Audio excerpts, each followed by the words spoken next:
Pour de nombreux couples, la résidence conjugale est le bien le plus important obtenu pendant le mariage. Que vous ou votre conjoint souhaitiez conserver la résidence conjugale après le divorce, il est important qu'une valeur précise soit obtenue aux fins du partage des biens. Il existe généralement 2 options concernant la résidence. 1. La propriété peut être vendue et le produit de la vente divisé. 2. Si l'une des parties souhaite rester dans la maison, elle peut verser une indemnité à son conjoint. Dans les 2 cas, une évaluation est nécessaire. Dans le scénario 1, une évaluation devrait être obtenue pour aider à déterminer un prix de vente afin de limiter la durée de mise en vente de la maison et de maximiser le prix de vente. Dans le scénario numéro 2, le juge ne prendra pas de décision sur le règlement ou la division des biens sans une évaluation par un évaluateur immobilier agréé.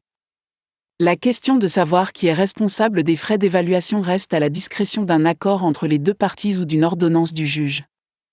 L'évaluation d'un divorce exige une évaluation professionnelle bien étayée et défendable devant un tribunal. L'évaluation doit être effectuée par un évaluateur ayant de l'expérience dans l'établissement de la valeur actuelle d'un bien immobilier et de la valeur rétrospective, l'une ou l'autre pouvant être exigée par les tribunaux. Une évaluation rétrospective signifie que la valeur du bien est basée sur une date passée, peut-être la date de dépôt du dossier, la date du mariage, la date de séparation ou la date d'achat, plutôt que sur la date actuelle. Si votre affaire devait être portée devant les tribunaux, l'évaluateur pourrait être appelé à témoigner en tant qu'expert.